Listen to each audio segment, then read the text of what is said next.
Oke guys, welcome back to my channel Messi Adelia. Jadi di video kali ini aku akan kasih informasi sedikit saja tentang fungsi skimmer yang ada pada kolam koi ya teman-teman ya. Nah ini adalah skimmer aku yang aku lepas guys. Sengaja aku lepas supaya kita bisa memberikan sedikit informasi buat kalian. Skimmer ini sangat penting sekali fungsinya buat kolam koi, karena skimmer ini adalah mengambil sisa-sisa makanan yang ada pada atas kolam koi, begitu teman-teman. Nah, dan kali ini kita akan lepas skimmernya. Ini kita habis memberikan makanan-makanan yang sudah saya masukkan ke kolam koi guys. Ini adalah sisa-sisanya seperti ini guys. Masih sedikit ada minyak-minyaknya, dan ini yang biasanya disedot oleh skimmer ini teman-teman ya. Buat teman-teman yang kolamnya nggak ada skimmer, biasanya sangat susah untuk membersihkan kotoran-kotoran yang ada pada atas kolam kalian. Ada permukaan airnya ya teman-teman ya.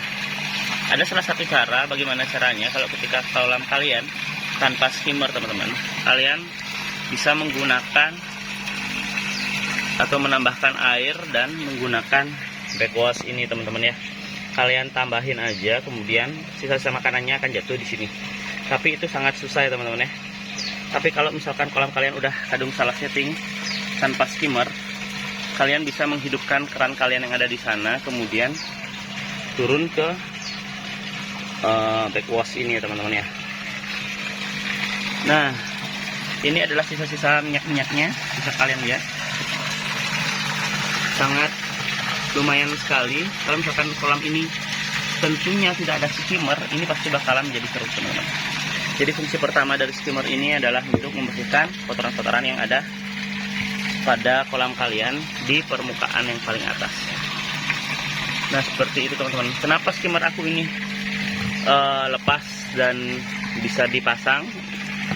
Ini tujuannya adalah supaya makanan-makanannya tidak masuk ke lubang-lubang skimmer. Karena lubang-lubang skimmerku ini lumayan besar ya teman-teman ya. Jadi makanan-makanan yang ukurannya small kemungkinan akan masuk ke dalam skimmer ini. Jadi ini fungsinya skimmer aku bisa dilepas dan ditutup. Ada sih salah satu cara untuk mengantisipasi itu. Lubang-lubang ini yang kalian buat harus kecil teman-teman. Tetapi ada kelemahannya juga, ketika kalian kecil lubang-lubangnya, membersihkannya malah tambah susah ya teman-teman ya. Maka dari itu aku lebih memilih yang bisa dicabut-cabut seperti ini teman-teman. Nah ini akan pasang lagi. Kita akan lihat nanti perbedaannya guys, ketika kolam itu ada skimmer dan tidak ada skimmer ya teman-teman ya. Oke, kita tunggu beberapa saat lagi. Ini kan ada minyak-minyak seperti itu ya. Secara otomatis skimmernya tersedot ke sini guys. Nah bagaimana caranya supaya aliran skimmer ini totalnya keras guys?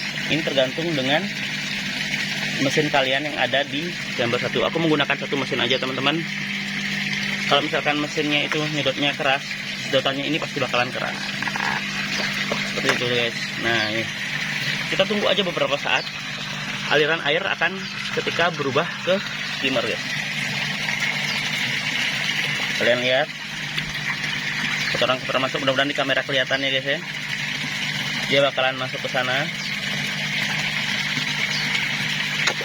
Akan lebih cepat lagi untuk menghilangkan minyak-minyak dari sisa-sisa makanan yang ada pada kolam koi ini guys. Seperti itu. Seperti biasa video ini no cut no edit ya guys ya. Supaya nanti lebih gampang lagi dalam penyampaiannya. Aku nggak pakai edit lagi, nggak pakai background suara, karena editanku terlalu keras ya biasanya suaranya ya guys ya.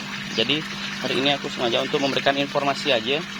Ini bukan bermaksud menggurui, tetapi ini adalah sharing informasi aja buat teman-teman pencinta koi guys. Nah ini udah baru sekitar 30 detik ya. Minyak-minyak yang lewat di sini guys. Kalian lihat. Dia sangat keras sekali menyedot ke skimmer. Ini videonya baru sekitar 20 detik ya.